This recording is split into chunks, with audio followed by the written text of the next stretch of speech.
Framed, Part 5, Part B. Yes, said Dad. Seems funny though to be somewhere nice and sunny then drive off into the rain on purpose. He still didn't move. Do you know there are places in the world where the weather's like this all the time, sunny and bright? I said, like Gumby, it hardly ever rains there. Or like here, said Minnie. It looks like it's always sunny up here. Look how dry the grass is.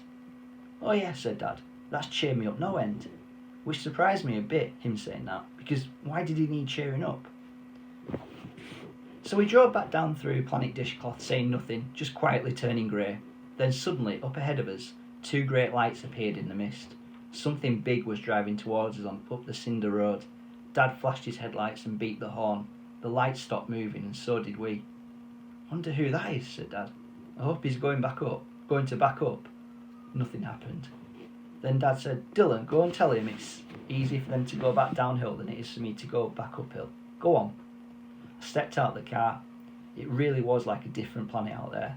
I couldn't see my hand in front of my face, but I could hear the engine of the vehicle churning over and over, and even feel the warmth of the engine in the wet air, like the hot air blower in a customer toilet. I walked 4 or 5 paces before I saw it. The front end of a van, jutting out of the mist like a massive present sticking out of tissue paper. I couldn't see the whole van, but I could tell it was the same kind as we'd seen the other day. It had an FAV written on the door. I shouted, Hello? I could hear a voice being wound down, and out of the mist a voice shouted, Hello? I couldn't see a face. Dad says it's easier for you to go back downhill than it is for us to go back uphill. Tell Dad he's wrong.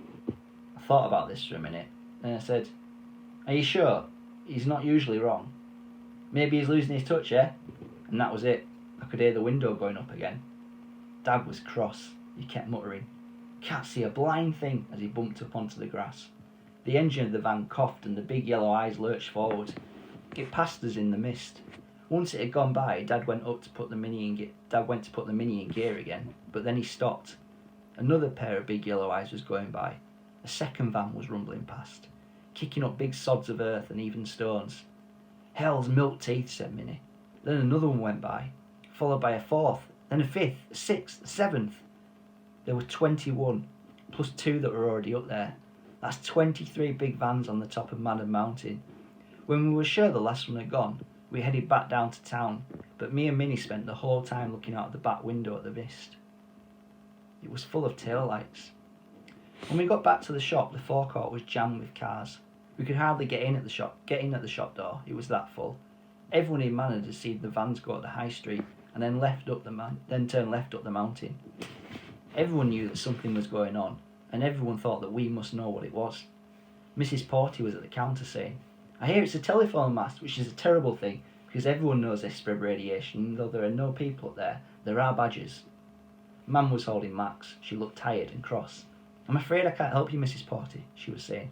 Well, I heard, said Mr. Morgan, that it was going to be a bunker for the government in case there was a big attack. They're going to helicopter them all up onto the recreation ground, and they'll have police cars waiting by to take them up to the mountain. The vans were taking food up there, tin food like, and dry goods, and they'll be comfy in there for a year and up. Like Baxter Stockman, said Tom. Everyone looked at him. He was the one who made Mauser robots that could eat through metal. People thought he had just a few of them. Then April O'Neil found an underground cave, and it was completely full of them, hundreds of them, just lying there waiting.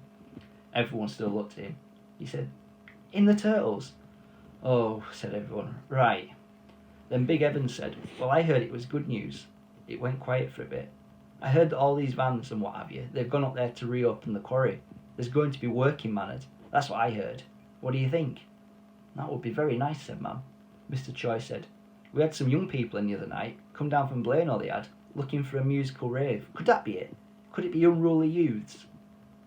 You could see that Mam had had enough of this. She was going to chuck everyone out, which would have been a great selling opportunity missed.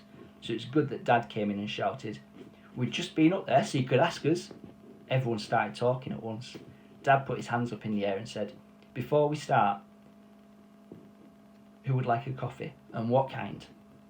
Everyone went quiet for a minute. Then Tom's mother asked for a skinny latte decaf. Everyone stared at her. They didn't even know that Tom had been reading Coffee Cavalcade to her down the phone. Mr. Morgan coughed up and asked for one too. Skinny latte decaf. Coffee. Coming up. Mum took the orders, Dad made the coffees. I passed them round, and that was great teamwork.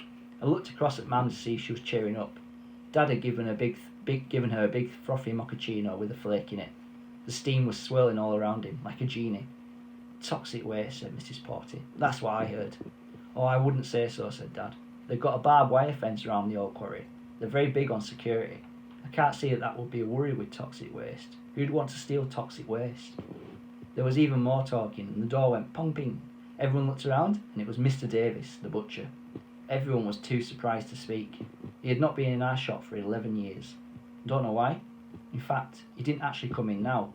He just stuck his head round the door and snarled, I know what's going on up there. Don't think I don't. Tom's man said, perhaps you wouldn't mind telling us then, Mr. Davis. He said, and I know you're all in it. Don't think I don't. You all wee in the same welly. I know that. Then he was gone. Everyone looked at Dad. He shrugged. Never weed in a welly in my life. Everyone laughed. And then the phone rang and everyone went quiet again. Dad answered it. Everyone leaned forward trying to hear. You could tell it was a man, and Dad was being very polite to him, saying things like, no trouble, honestly. No, really, of course. We could tell it was him. When Dad put the phone down, everyone started asking questions at once. Dad shushed them. He said thank you for the papers and coffee, that he's quite happy to come and collect them himself, so there's no need to take them up in future. See, said Mrs. Porty, something to hide. This is exactly what happened to Leckwed with the wind farm. But, said Dad, everyone went quiet again. If it's no trouble and if Dylan wants to come up tomorrow, he's got something up there the boy might be interested in. Every single person looked at me. Miss Stannard looked really puzzled. She said, I don't think I've ever known you to be interested in anything, Dylan. What is it you're interested in, Dylan? Asked Mrs. Porty. I shrugged. Talk to me about hens, I said. Hens? Hens?